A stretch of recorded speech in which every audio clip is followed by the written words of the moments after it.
This is an instrumentation camera view of the cockpit area of an F-106B built by General Dynamics Convair Division.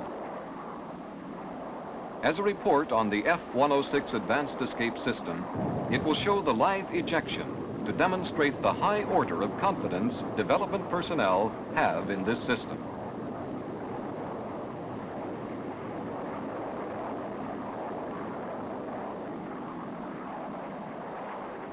The concluding phase of the escape system test program utilized a two-seat F-106B. The aircraft assigned to this project had been used to make 12 dummy subsonic and supersonic ejections.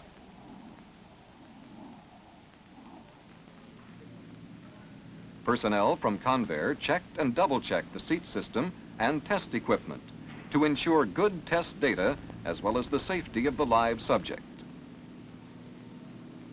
This particular test, however, required a close integration of team effort from defensive equipment system engineering crew stations and aerospace medical labs at Wright-Patterson Air Force Base.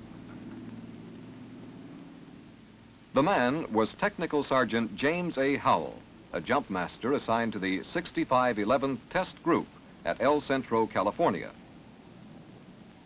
A veteran of over 400 jumps, Sergeant Howell had previously made 2 drop-type jumps from a C-130 in the supersonic F-106 seat. The personal equipment utilized for the jump was a CSU-4/P partial pressure suit, standard flight boots, and an MA-3 helmet.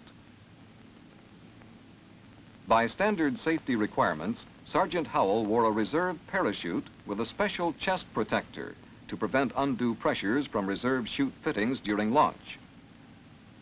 The seat itself, although augmented by special instrumentation, was essentially the same as the production escape systems for the F-106. In the early morning hours of June 6, 1961, Sergeant Howell, jump master, and Major G.D. Hendricks, pilot, were completing their check-off lists prior to flight. Every little item was checked again and again to ensure the instrumentation as well as the physical success of the project. The test called for the live ejection to be made at 22,000 feet at an indicated airspeed of 337 knots. For complete observation of the various test events, chase aircraft, instrumentation cameras with high frame rates, and helicopters were programmed. The chase camera, operating at 400 frames per second, would lengthen the ejection sequence from approximately 2 seconds real time to nearly a minute viewing time. An instrumentation camera speed of 200 frames per second was activated by the pulling of the D-ring to catch the retraction of the foot pans and raising of the seat pan and leg guards. Another camera in the cockpit showed the man and his equipment to be in excellent condition from the moment of canopy jettison through elevation and rotation. Yet another camera, mounted in the fin tip, revealed that there was no head snapping. Stabilizing boom deployment and liftoff were clearly shown as smooth and even. Chase camera studies clearly revealed the rapid separation from the aircraft and more than adequate fin clearance, followed by smooth deceleration. Throughout this slowed down sequence, there was no evidence of excessive wind blast on the occupant at any time.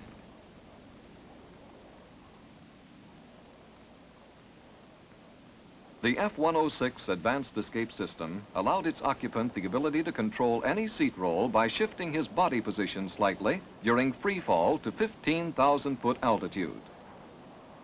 At this point, the aneroid-controlled drogue gun fired and deployed the drag chute.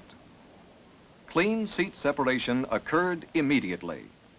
A 1 1/2 second delay allowed the subject to decelerate gradually, then the main chute deployed as designed. The project had already established several pertinent facts of significant test value. Elevation and rotation of the seat was as expected. Foot retraction performed as scheduled. There was no adverse wind blast effect, nor head snapping evidence, and no hang-up of equipment during seat-man separation. Since all communication links had been severed at the time of ejection, Sergeant Howell signaled that he was all right by prearranged sign, spread eagling his arms and legs.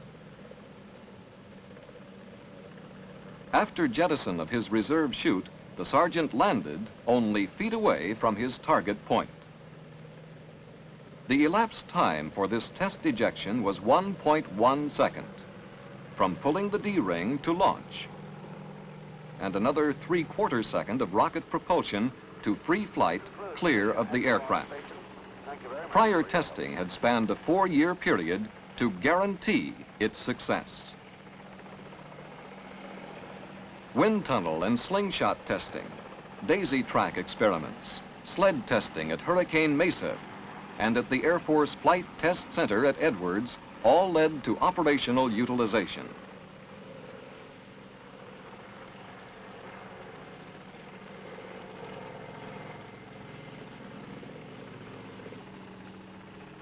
Its success can best be measured by the only man to test it, Sergeant Howell.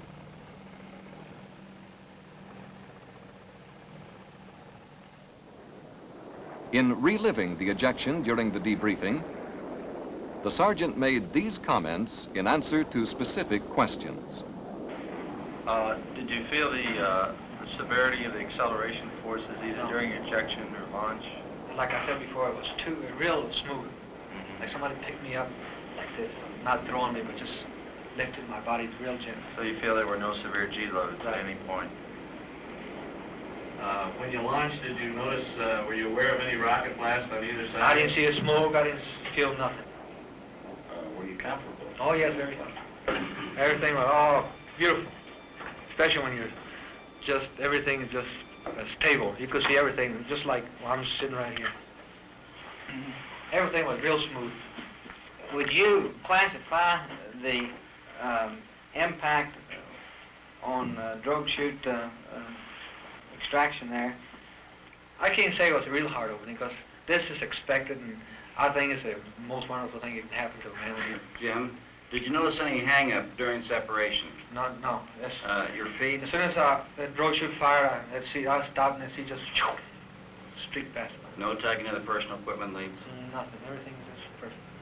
When you started the separation, and your separation from seat from the subject, did you feel any undue pulling on your feet as far as the stirrup? No. But everything was perfect. If you want to eject, V-seat is the way to do it. This test concludes the supersonic escape project. It has established the operational readiness of the F-106 Advanced Escape System.